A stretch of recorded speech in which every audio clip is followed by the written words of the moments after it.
Jangan melupakan temanmu. Jangan melupakan teman ayahmu. Pada waktu engkau dalam kesusahan, jangan ke rumah saudaramu. Lebih baik tetangga yang dekat daripada saudara yang jauh.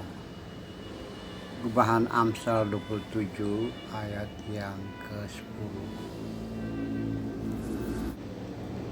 Renungan kita, jangan kau tinggalkan temanmu dan teman ayahmu. Jangan datang di rumah saudaramu pada waktu engkau malang. Lebih baik tetangga yang dekat daripada saudara yang jauh. Saudara-saudara yang saya kasihi, saudara-saudara yang Tuhan kasihi, dan semuanya saya bungkus dalam satu diksi, saudara-saudara dalam kemanusiaan. Anda mungkin mendengar bagian ini, lebih baik tetangga yang dekat daripada saudara yang jauh.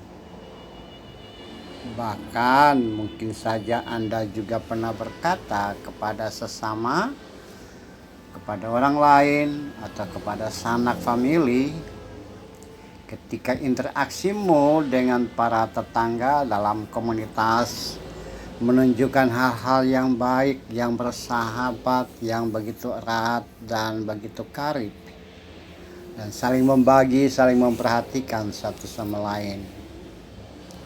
Ya, itu seakan-akan sudah menjadi hal yang standar dalam hidup bersosialisasi, interaksi dengan tetangga yang ada di sekitarmu.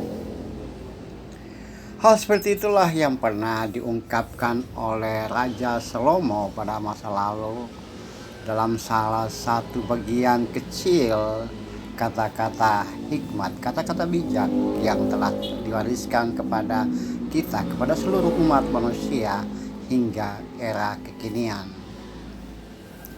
Dalam bacaan kita ini jelas menunjukkan tentang interaksi antar sesama dengan orang lain. Ada hubungan yang erat dalam hidup bersama, dalam kebersamaan, dalam komunitas ataupun dalam masyarakat, di mana pada saat itu dalam komunitas pergaulan itu ada interaksi yang begitu baik, tanpa gesekan, tanpa perbedaan yang menjurus kepada pertikaian atau saling menyakiti satu sama lain. Jelas bahwa menurut Raja Salomo, siapapun kita, kalau memiliki sahabat, memiliki teman karib, maka jangan melupakan mereka, jangan melupakan temanmu, jangan melupakan teman ayahmu. Karena interaksi yang dibangun oleh orang tua, interaksi yang baik tentu saja terus-menerus diwariskan kepada kita, dan kita merasakan pergaulan yang terjadi pada waktu sebelumnya ketika orang tua lakukan akan menjadi satu bagian yang baik juga ketika kita bergaul dengan sesama. Seringkali kita menemukan bahwa orang tua kita bersahabat, anak-anaknya pun juga saling bersahabat. Kakak bersahabat dengan kakak kita bersahabat dengan sesama, bahkan adik kita bersahabat dengan adik sahabat kita. Itulah persahabatan. Nah, persahabatan yang terbaik, yang terbangun, yang terbentuk sejak itulah kadang-kadang atau mungkin banyak kali interaksi yang demikian itu lebih dekat dari saudara, sehingga diungkapkan bahwa jangan datang ke rumah saudara pada waktu engkau kesusahan. Lebih baik menuju tetangga yang terdekat, lebih baik tetangga yang dekat daripada saudara yang jauh.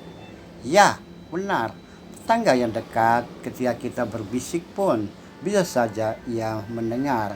Ketika kita mengeluh, ketika kita kekurangan sedikit atau kita kekurangan banyak, mereka bisa membantu.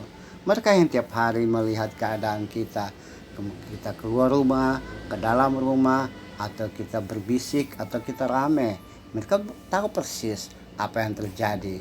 Itulah tetangga yang baik, itulah persahabatan yang terbangun dalam komunitas. Saudara-saudaraku, dalam kemanusiaan, dalam konteks kekinian tentu saja kita bisa lakukan itu. Kita tetap membangun hubungan dan interaksi dengan teman-teman ayah kita, teman-teman kita, dan kita tidak melupakan mereka. Kita tetap membangun interaksi yang baik dengan sesama kita, yang dekat dengan kita. Bahkan mereka lebih erat, lebih memperhatikan dari saudara kita yang jauh. Ya, benar seperti Anda berpikir sekarang ini. Aku punya tetangga yang baik, yang lebih dekat, lebih baik dari saudaraku. Aku punya tetangga yang sangat memperhatikanku ketika aku dalam kesusahan. Lebih cepat dia bergerak daripada saudara kita yang jauh. Pertahankan itu dalam interaksi dengan sesama, dan membangun komunitas, hal-hal yang indah yang terbangun, hal-hal penuh damai dan sejahtera itu muncul dari interaksi yang dekat dengan kita. Mereka adalah para penolong pertama ketika kita dalam kesusahan, dalam kemelangan. Pertahankan persahabatan, pertahankan interaksi dengan sesama kita dalam hal-hal yang bermanfaat demi kemuliaan, demi damai sejahtera, demi membangun hidup dan kehidupan yang gilang gemilang pada masa kini dan pada masa akan datang. Mari kita tunduk kepala. Tuhan, jadikan saya sebagai tetangga yang baik untuk tetangga saya. Jadikan saya sebagai orang yang bersahabat, yang saling memperhatikan satu sama lain, terutama dalam komunitas di sekitar hidup dan kehidupan saya. Amin.